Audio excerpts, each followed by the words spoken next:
Nací en medio del gran boom que daba inicio al mundo de los videojuegos. Ya, Nico, ¿por qué tanta seriedad? Estoy aquí para completar el destino de Shigeru Miyamoto. No. A mí ponme la radio. Mi nombre es Daniel Osoya, soy un maestro Pokémon. Ay, no. Edición limitada, cosplay, cartelera, comic store, gadgets, otaku. Bienvenidos a Mundo Geek. Ya estamos en Mundo Geek, sean bienvenidos a la primera transmisión de su programa. Estamos en la mesa, varios invitados, ahora sí que de la gente que controla este mundo. Les vamos a explicar de qué se trata este programa, es el primer programa, es la primera transmisión. Este programa se trata de explicarles todo ese mundo que es de los juguetes, de los cómics, del anime, de los videojuegos, de los arcades, cómo nacieron y cómo nos volvimos los reyes de este mundo digital. Me acompañan aquí en cabina, lo digo porque está aquí conmigo, Ricardo Pedrosa. ¿Cómo estás, Richard? Ay, Nico, hasta la voz te cambió cuando empezó el programa, Sí, todos dicen que cambio la voz al entrar al aire. No sé por qué eso sucede. Muy contento de estar aquí contigo en cabina y a través de este mundo digital con los hermanos Ron, que aquí en la computadora yo los veo abajo y me da mucho gusto. Como el doctor me cae mal, quiero darle la palabra a Gina, que también está aquí con nosotros. ¿Cómo estás, Gina? Hola, qué bueno que todos estemos de acuerdo que el profe no juega.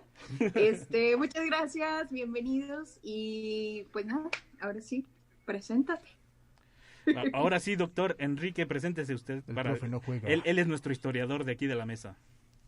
Profe Ron, historiador, mucho gusto. Bienvenidos sean ustedes. Vamos a darle inicio a este programa. Vamos a iniciar con la primera sección. Es la sección de arcade. Así que vamos de lleno y empecemos este programa. El arcade por fin ha abierto. Ya estamos en la sección de arcade. Les vamos a explicar un poquito de qué va esta sección. Les vamos a hablar de todo lo que es los videojuegos, lo que hay de nuevo, lo que hubo a un inicio, cómo empezaron todos estos mundos que ahora se volvieron una compañía multimillonaria o varias compañías multimillonarias. Y en esta sección les venimos a hablar muy en específico de cómo iniciaron, y para esto hay que contextualizar a la gente, Richard, Gina, Enrique, cómo eran las computadoras, porque ahora sobre todo la gente más joven, de hecho incluso gente de nuestra edad o generaciones un poco más grandes. De nuestra edad, o sea, ahí te encargo, este es el doctor, tú, Gina y luego yo.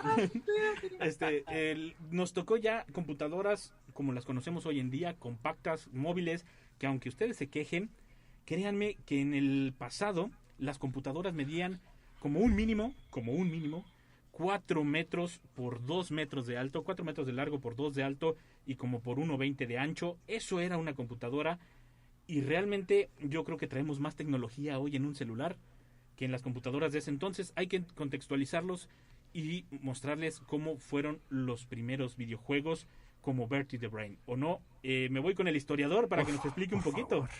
Que nos explique cómo eran las computadoras en aquel entonces y que la gente entienda la diferencia hoy en día. Suena Vivaldi. Súper rápido, nada más para que nos hagamos una idea. Por ejemplo, Bertie the Brain, excelente inicio. Mediados exactamente del siglo pasado, 1950, en una exposición en Canadá, montan una computadora que en específico solamente servía para, en ese entonces, demostrar las capacidades de inteligencia artificial, hasta donde estaba, con Bertie the Brain. Un programa que emulaba un juego de tic-tac-toe, un juego de gato, y entonces pues se convirtió en una revolución, porque la gente iba nada más a esa exposición a presenciar y a vivir esa experiencia del primer juego interactivo electrónico que se creó. Y sobre todo que era la primera computadora en el mundo y en la historia que retaba a un usuario humano. Es correcto, sí. Era la primicia, nadie se lo podía creer que una computadora retara a un humano, y fue tanto el furor que incluso salió en revistas y salió en varios lugares. Creo que es el primer videojuego que está documentado, y yo creo que hubo muchos más que estuvieron muy ocultos, y después se saltó ahí hasta Space War, que fue un salto enorme en una computadora enorme en el MIT, y fue una computadora que empezó, pues como todas las cosas cool de este mundo, que era con alumnos queriendo demostrar lo que podían hacer y lo que podía hacerse con una tecnología que todavía no se entendía, ¿o no es así, Gina? Así es. Pero un poquito antes fue Tenis para Dos en 1958, Sí, sí. en Vámonos, donde, yo no vaya, venimos en esta accesibilidad de la que eran, ahora sí que partícipes, que solamente, por ejemplo, universidades o desarrolladoras que necesitaban esta tecnología tenían acceso a esta situación, ¿no? Después exactamente viene Space War con Steve Russo, si no me recuerdo. Y ahí ya se empieza a hablar ya, pues, vaya, de esta interacción hasta con sonido, ¿no? Ya ahí ya tiene esa connotación. Sí, se empieza a hablar del sonido. Aquí por aquí nos estamos... ¡Oh, Dios mío! ¡Son los aliens! Nos estamos viciando un poquito con las Zoom. Déjenme por aquí. Nico, pon orden aquí. Tito. Por aquí se nos empezó a viciar un Miren, poquito. no se preocupen. Space War, por ejemplo, cosa interesante que había que mencionar, es que no nada más era grande, sino que también era una cuestión bastante curiosa, porque se hizo de manera, pues, debajo del agua, ¿sale? No era un programa que no querían que estuviera en esa computadora, porque imagínate, una computadora que normalmente se utilizaba en universidades para resolver complejos problemas matemáticos, ahorita se estaba utilizando para un juego. Una computadora que también no valía poquito, no nada más era gigantesca, sino que valía en ese entonces el equivalente a más o menos $1 millón, poquito más de $1 millón, y que obviamente era patrimonio del MIT, y pues tener allí a los alumnos enfrascados en partidas de videojuegos, pues era también una cuestión bastante, no nada más improductiva, sino que curiosa. Sí mostraba las capacidades de la computadora, pero por el otro lado se convirtió casi en un virus. Sí, Cosa curiosa, esa PDP-1 fue la primera computadora también en la cual se programó un virus. Sí, porque se volvió, digamos, como en las cafeterías de hoy en día de algunas universidades, no voy a decir cuál, pero ciencias, en la Facultad de Ciencias teníamos unos futbolitos en las cafeterías y la gente iba a jugar. Pero aquí en este entonces estabas jugando con una herramienta que valía millones de dólares, que era la única herramienta que te podía hacer cálculos o programas específicos, y tuvieron que limitar todo el acceso a estas computadoras porque lo estaban usando, digo, si era novedoso y demás, pero en aquel entonces no se le veía futuro. Y fue cuando llegó Nolan Bushnell, que es nada más y nada menos que el creador de Atari, y ya llegamos a las épocas de Ricardo Pedrosa. Ah, caray. Entonces le toca a Pedrosa hablar de Atari. Sí, que déjenme agregar, gente que nos escucha. Si usted se preocupa porque el PlayStation 5 está grande, porque Sí. el Xbox Series X está grande y caro, Y que se caliente. y imagínese usted que en esos tiempos, en los 50, tenía que usted primero comprar una casa y luego destinar un cuarto de su casa a la computadora y luego ya después podía jugar. Así que yo creo que si su consola de esta generación no cabe en su mueblecito, pues puede usted pensar un poquito en el pasado. Sí, exactamente. Y pues, ¿qué te digo de Atari? Atari, leyenda, ícono. Fueron los que empezaron, como conocemos hoy en día, los videojuegos. Sí, cómo no. O sea, Atari es sinónimo de videojuegos y de playeras de chicos vírgenes. De hecho, déjenme les digo que el Atari realmente comienza porque él quería hacer dinero. No hay otra, o sea, no hay otra justificación. No hay como de que él quería encontrar a Buda o así. No, él dijo, aquí hay una posibilidad de hacer dinero, porque él trabajaba en una feria. Él trabajaba, ya saben, en las ferias como hay en Estados Unidos, que es la Rueda de la Fortuna, bla, bla, bla. Y él veía las pinballs, las maquinitas pinballs que estaban en ese entonces muy de moda y siguen de moda, incluso hoy son muy caras.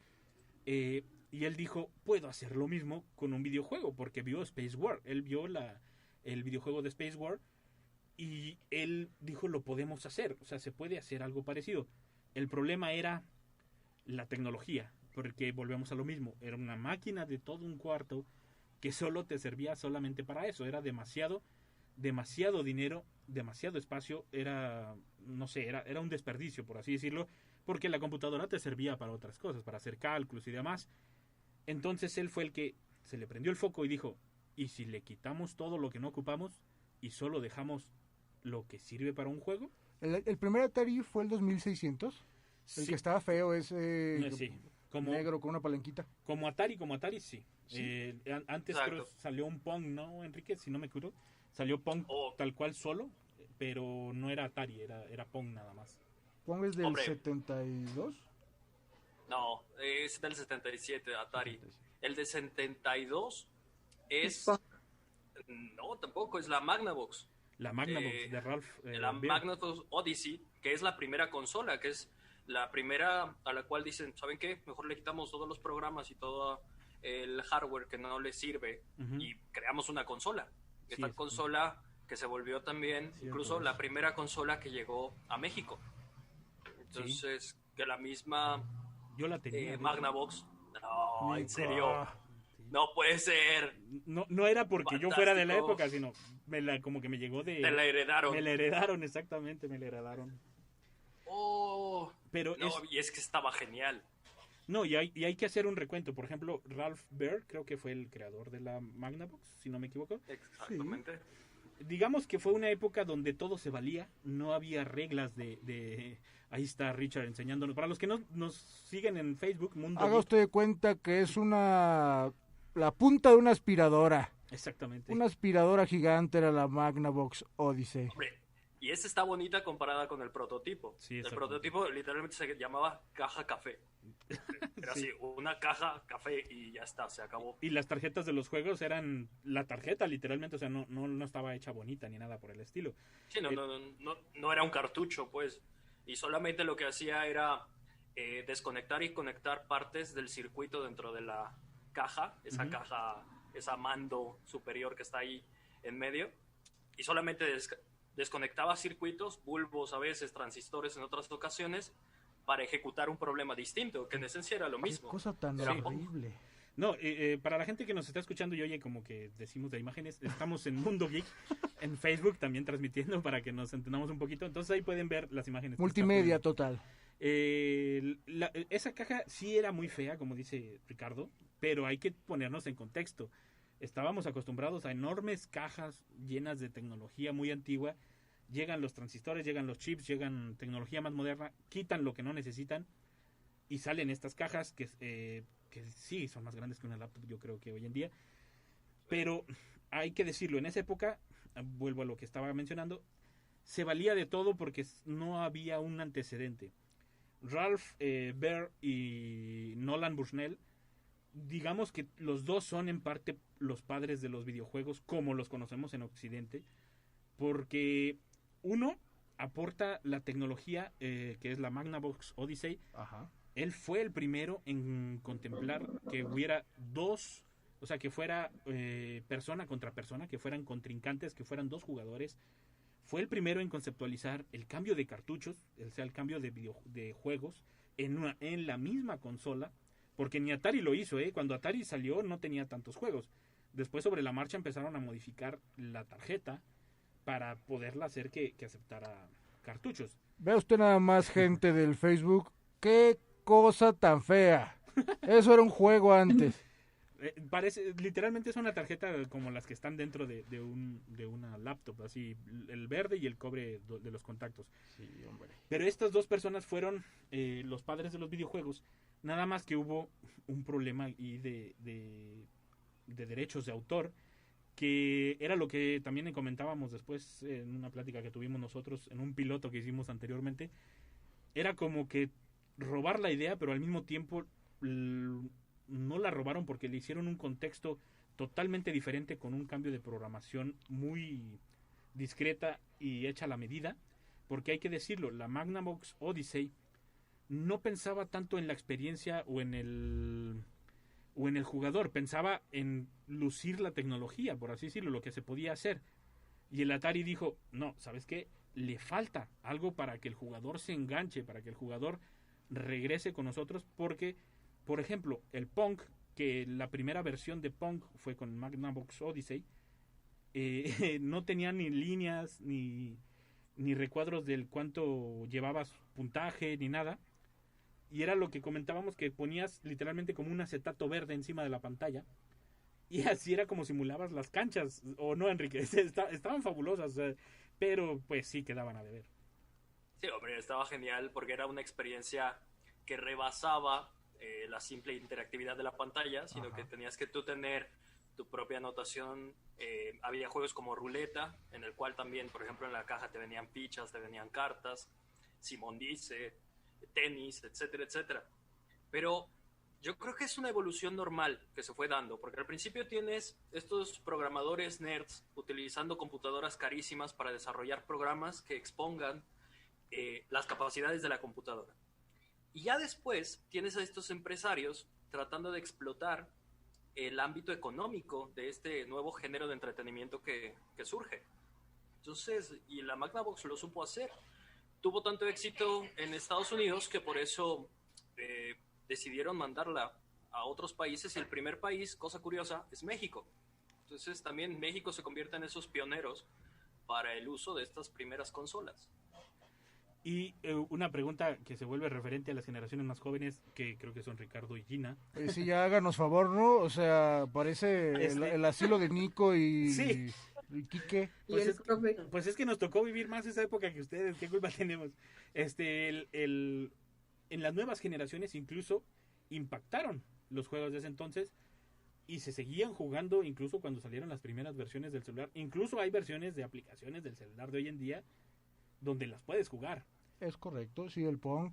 Y esa misma evolución de interacción con la pantalla llega, por ejemplo, con juegos que estoy seguro que jugó Gina, como el Duck Hunt.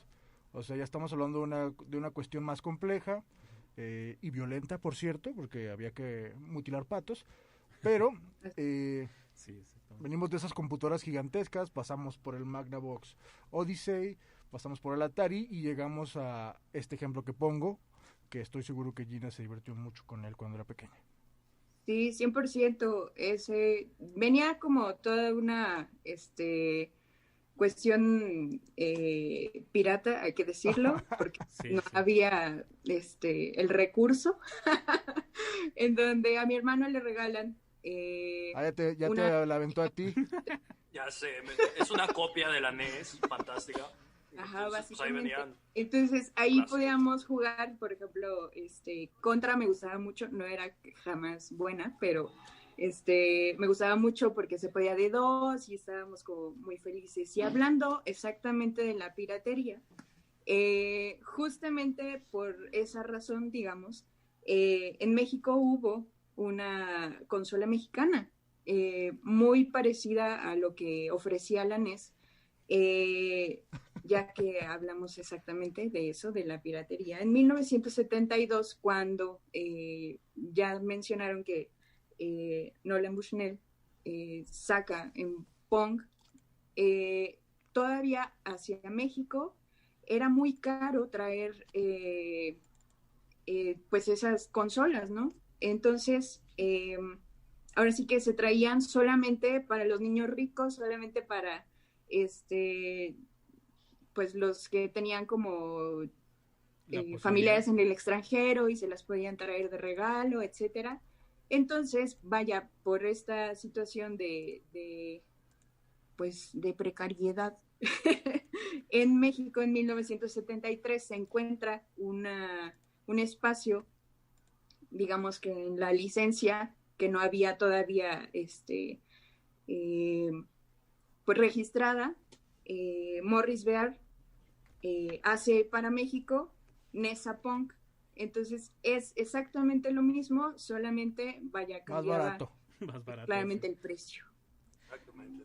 Sí, y también volvemos a lo mismo, era una época donde se valía de todo, no había registros como, incluso se peleaban los derechos de autor, porque Atari reconocía a sus creadores, a sus programadores, y les daba como un bono porque vendieran más sus videojuegos, porque era programación pues es que buena. hay quien dice que si te robo y lo mejoro, pues no te estoy robando, ¿verdad? Sí, pero por ejemplo, en aquel entonces ni siquiera se reconocía tú eres el creador. Incluso ahora, Nico, miles de compañías de videojuegos no reconocen que se plagian completa y totalmente a otros videojuegos. Sí, exactamente. Chicos, pues vámonos a un corte porque el tiempo en radio es muy complicado y siempre se acaba muy, muy rápido. Y regresamos con más aquí en el Mundo Geek.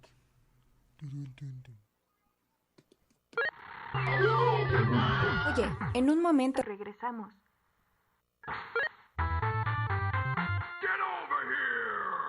Ya estamos de regreso en Mundo Geek.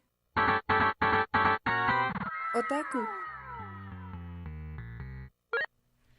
Ya estamos de regreso aquí en su Mundo Geek. Perdón, es que agarré vuelo con las frases. Sean bienvenidos a esta sección de Otaku. Es la segunda sección que les vamos a mostrar. En esta sección les vamos a hablar de todo lo que tiene referencia con nuestro sol naciente Japón, lo que es anime, manga, cosplays que se derivaron también de esa cultura. Y en esta ocasión les venimos a hablar un poquito de qué es el manga, qué es el anime y que se entienda un poquito por qué hay tanto furor ahora, bueno, tanto furor expresado. No solo Japón, Nico, también la plaza de la tecnología. También la plaza de la tecnología. Tienes que ser claro.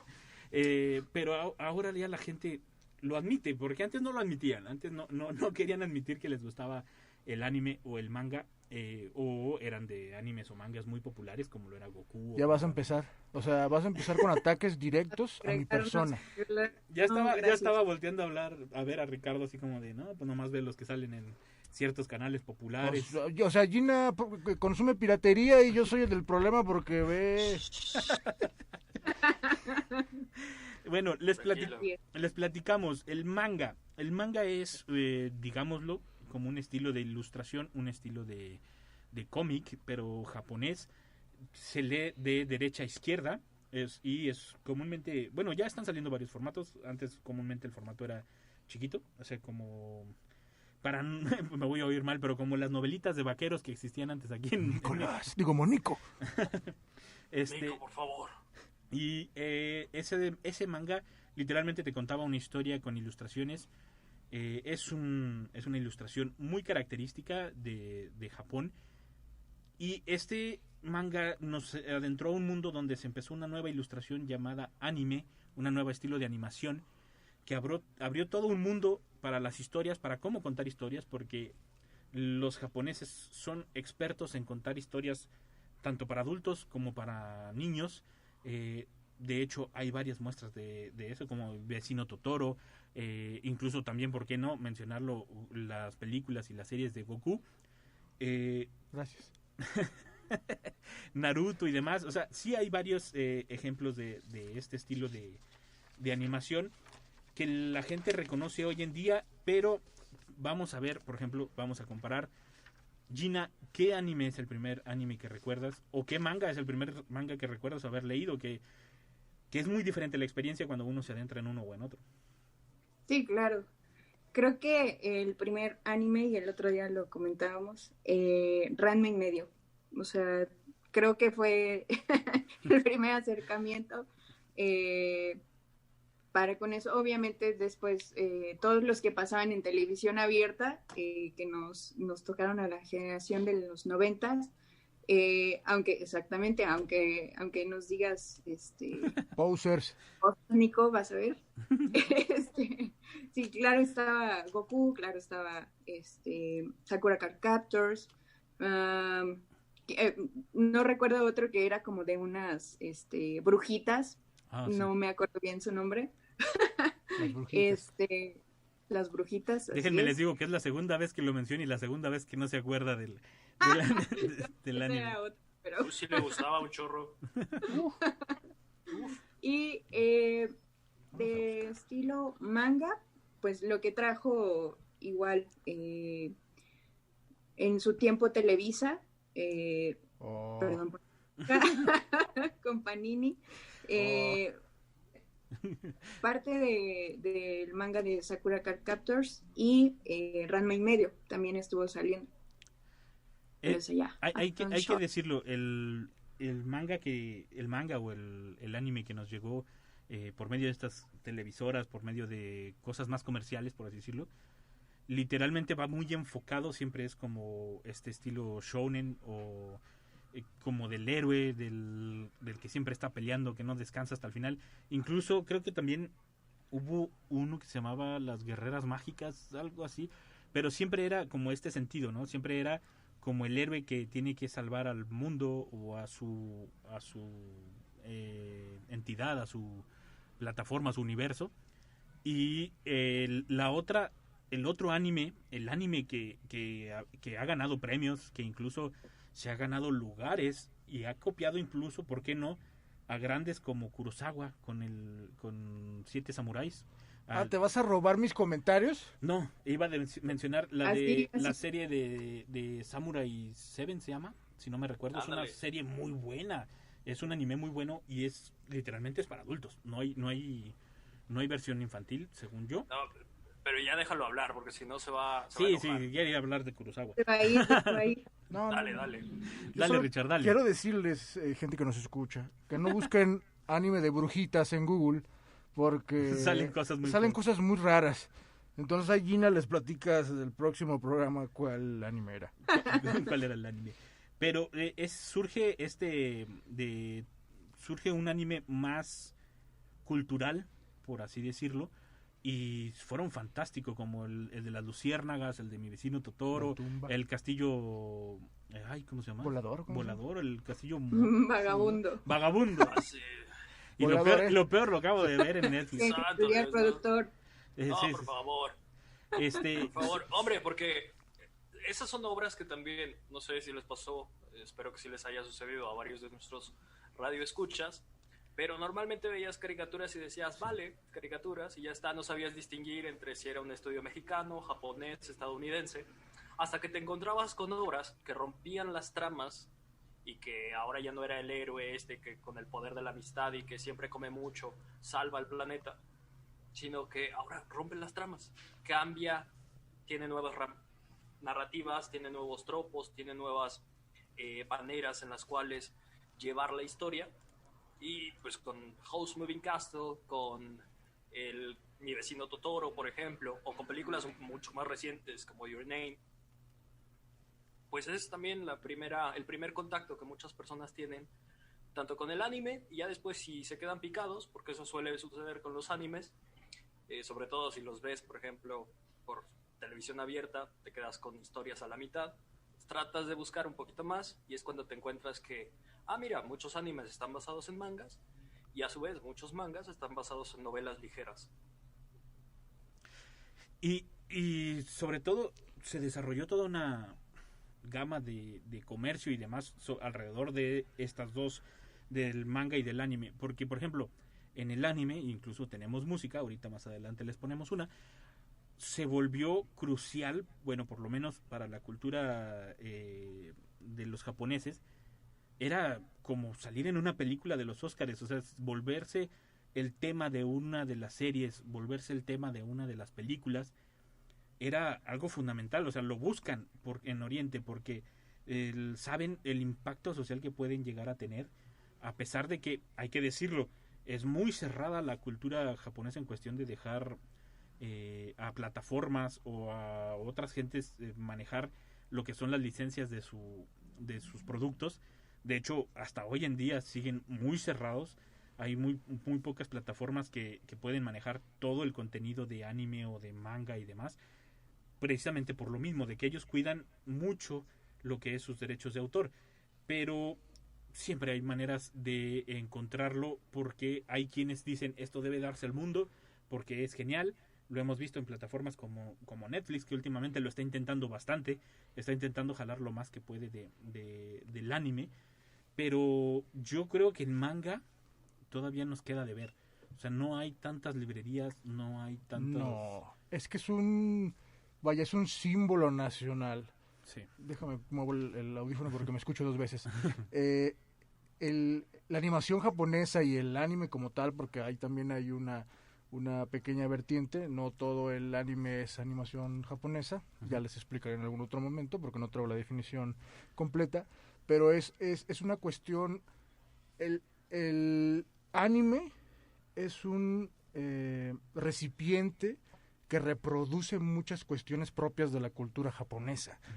Entonces tú ves anime y sabe a Japón, huele a Japón, y es muy difícil que permitas que otra nación o que una compañía de otra nación como Netflix, que tiene también tiene por ahí sus esfuerzos con su propia animación, que no termina siendo tan buena como la japonesa, que tiene puntos bastante llamativos, porque la animación japonesa está ligada al cine japonés, está ligada a la cultura japonesa, y está ligada a una cuestión sociocultural y política. Es un tejido muy interesante, que desgraciadamente en otros lugares, puedo mencionar a México, nuestra animación pues no le llega ni a los talones. Entonces, por eso es tan importante el anime, que viene también obviamente del manga, que yo debo confesar que jamás en la vida he tenido un manga en las manos. Sé que se lee... ¿Qué? Al revés. Al revés. Exactamente. Pero sí, creo que eso es un punto que vale mucho la pena destacar de por qué le gusta tanto a la gente las famosas monas chinas, ¿no? Y por qué es tan importante, y no solamente son caricaturas, no solamente son dibujos bonitos, tiene una carga cultural importante, y que obviamente, como incluso en el cine, también tiene un objetivo de entretener. Sí, así es.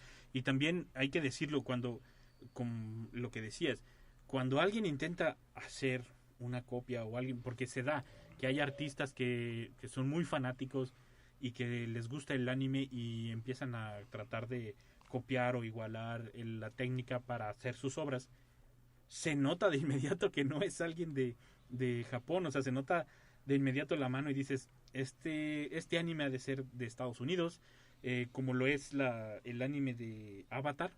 De inmediato se nota la... Aguas, que es muy querido, ¿eh? No, de hecho a mí me encanta. Digo, tiene su estilo muy particular, pero sí. La gente lo quiere mucho. Pero de inmediato lo notas que es estadounidense. O sea, no ves que no es japonés. Podrá tener a alguien en el equipo que los asesore, o alguien que... Pero no solo por los dibujos, o sea, no solo son los trazos. Hay muchas otras cosas que dices, esto no es japonés. Ajá, exactamente.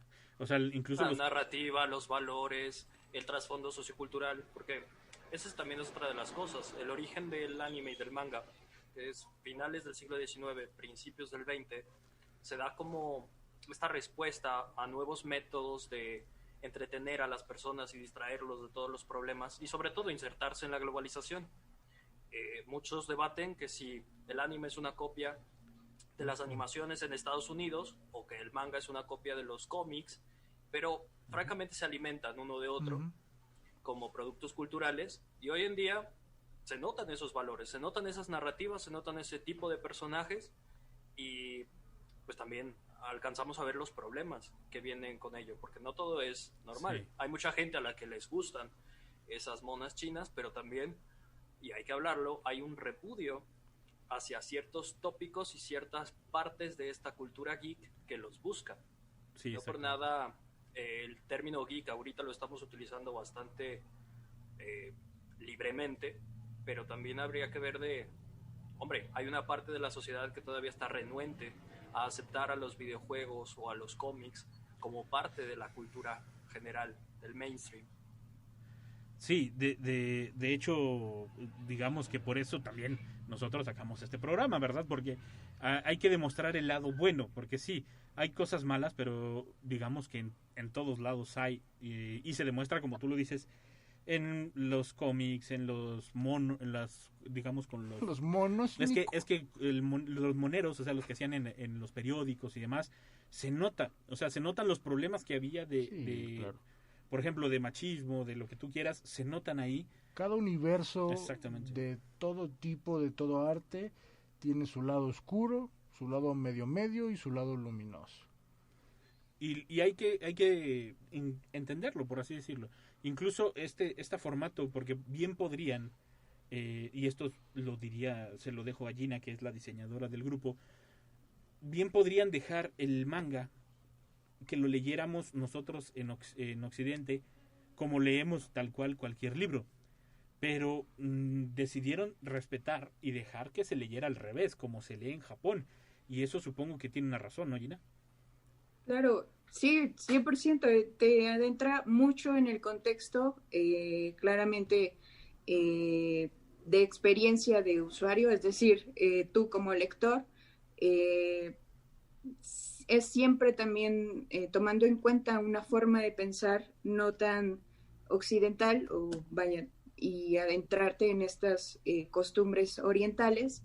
Eh, Ahora sí que en donde nos pegó muy fuerte a todos, ¿no? En el sentido de, por ejemplo, de empezar a leer cosas que no se hacen de este lado del mundo, conocer historias que eso, como se menciona, que no tienen mucho, o nosotros creíamos que no tenían como mucho peso, mitologías que nosotros no conocíamos, por ejemplo, formas cotidianas de hablar o de referirse a lo mismo que nosotros hacemos, por ejemplo, ya sea comer, ya sea, no sé, algo muy, vaya, muy básico, muy normal, que para lo mejor nosotros... Ellos tienen una cuestión de la higiene muy particular. Sí, incluso el hecho de que se quitan los zapatos antes de entrar a la casa, o sea, sí, hay varias cosas que empiezas a ver, a aprender, y que también a fin de cuentas sirve para una globalización y un aprendizaje general. Chicos, vamos a un corte musical, ¿les parece? Y regresamos con más en esta sección de Otaku. No quiero. Para terminar, nos quedan todavía 15 minutos, pero hay que darle a la gente un descanso y una muestra de lo que es la música de estos animes. Regresamos en un momento. Ya estamos de regreso en Mundo Geek. Ya estamos de regreso. Es que nos agarraron platicando fuera del aire sobre un comentario que llegó en Facebook. Léalo, Richard. Cómo no, con mucho gusto. Paco Toño Jiménez nos dice: los animes que abrieron el interés de México son más atrás. Candy Candy, La Ranita de Metan, La Abeja Maya, Remy, y antes eran más de drama y mucho llorar. De los primeros que abrieron el panorama de acción fue Mazinger Z. Y después Claudia Ron Ramos gritaba ¡No!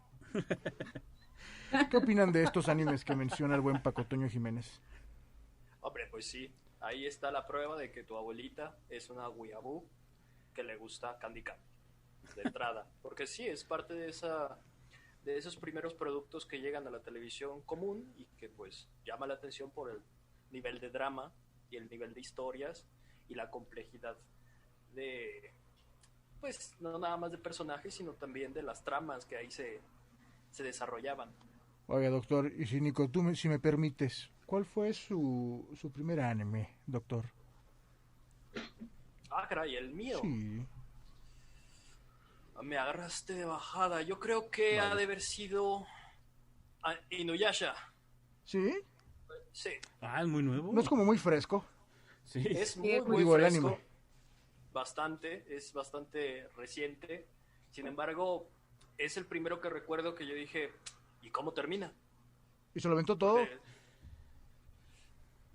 Sí, pero ya después me lo aventé en la versión japonesa, subtítulos en inglés, en alguna página ahí medio escondida en el internet, porque no encontraba cómo terminaba. Entonces me interesaba saber qué era lo que seguía, y entonces fue mi primer acercamiento consciente a esa cultura. Pues si usted lo quiere revivir, está completo en esta página de streaming de esta compañía de venta de paquetes, de esta de la A. Ahí está completa la primera temporada, bueno, todas las temporadas de Inuyasha, y creo que una película y muchas otras cosas más. Hombre, hay muchísimos, se han hecho hasta reboots y Sí. ahorita hay historias De los nuevas hijos. que siguen, así es, que alimentan todo eso. Ya esos de plano no los leí porque me empezaron a gustar otros géneros un poquito más históricos, pero sí, yo creo que fue el primer acercamiento. Y tú, Nico, que te ves enamorado viendo la pantalla, ¿cuál fue tu primer anime? Yo Dragon Quest. Es el primero que recuerdo que... ¿Nos puedes cantar un pedacito del intro? No.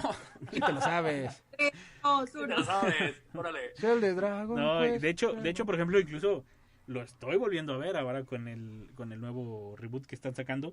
Y aunque es básicamente la misma historia, pero con los dibujitos más nuevos. Pero también fue por lo mismo que nunca supe en qué quedó. Porque era lo malo de aquella época, que no te terminaban la serie y no les importaba si no la terminabas o no. ¿Y qué opinan de eso? Que luego sacan otra vez los animes, pero con dibujo nuevo y que a veces no es de tan buena calidad. Por ejemplo, ahí está, ¿qué fue? Dragon Ball, ¿qué? Z Kai, o esto que estás mencionando de Dragon Quest. ¿Qué opinan de que la animación baja en calidad? Pero Depende, bueno, a veces nada más es para capitalizar porque los estudios de algo tienen que vivir, pero hay ocasiones en las cuales la primera adaptación no fue buena y la segunda es una obra maestra, como por ejemplo Dragon Full Ball Metal Z. Alchemist, También. Brotherhood. Es muy buena. Sí, esa la volvieron a hacer, digamos, agarraron como si fuera un universo paralelo, ¿no? O sea, se fueron por otra rama y lo hicieron y es muy buena la serie. Ya, viejito, yo quería que Gina contestara y contesta el historiador y tú. Tú dijiste Enrique y Nico. Dije sus así nombres, es. Gina, por Tú favor fuiste contesta. quien la... Ay, va. ¿Qué opinas de que la animación, qué opinas de la animación actual en comparación a la de hace unos cuantos años en el anime y en las películas japonesas? Ay, pues yo sí creo en esa situación como económica más que práctica. Creo que muy pocos han acertado a que la renovación o este reboot sea como el éxito de antaño, pero ¿qué tiene? Los vamos a seguir consumiendo. ¿Pero tú no crees que al más puro estilo japonés deberían hacerse el harakiri haciendo malos dibujos y vendiéndose por unas pesetas? No, yo creo que ya estamos preparados para Candy Candy 2, ¿sale? Yo quiero saber en qué termina. De verdad, es una cosa que queda ahí pendiente. Nunca vi el final, tengo que admitirlo. Es que Pero, es malo. venga. Sí, pero de hecho, como lo mencionabas, hay veces que es por cuestión de capitalizar, perdón. ¿Capacitación? De claro, capacitación. sí, sí. Hay veces que es cuestión de que no es la misma historia, o sea, por ejemplo, Inuyasha ya son los hijos, o sea, ya no es el personaje tal cual que conociste en una primera, en un inicio, en una primera serie. Y hay algunas que, como lo dice Enrique, pegan muchísimo más. Por ejemplo, Dragon Ball, después salió Dragon Ball Z y Dragon Ball GT y fueron muy buenos. No sé si mejores que el primero, pero fueron muy buenos, o sea, sí pegaron. Ya después exageraron muchísimo en cuestión de seguir extendiendo la serie, pero hay veces que son personajes entrañables. De hecho, por ejemplo, y eso en algún momento, en algún programa lo estaremos mencionando, incluso hay hay tesis completas en países, ya sea en España y en otros lados, donde ven cómo ayudó y cómo mejoró este estilo de mangas o incluso los animes a la educación, a la lectura, y son temas de análisis que hay que contemplar, que hay que tener en cuenta, porque fueron una herramienta que incluso en Japón empezaron a usar los maestros. Y por aquí me están, ya como los Óscares, me están subiendo la música porque Okay. ya acabamos. Chicos, despídanse, nos vemos el próximo martes. Adiós, gracias Alejandro López Castro, Paco Toño Jiménez, Claudio Orón Ramos y Paco Toño Jiménez otra vez por escucharnos, qué gusto. Hasta la próxima. Gracias, adiós, que estén bien. Recuerden que el Sean Game Over felices. no es el final del programa. Nos escuchamos el próximo martes. Gracias por acompañarnos una vez más. Por el momento es hora del Game Over. Hasta la próxima. Mundo Geek es una producción de la Dirección de Radio y Televisión de la Universidad Autónoma de San Luis Potosí.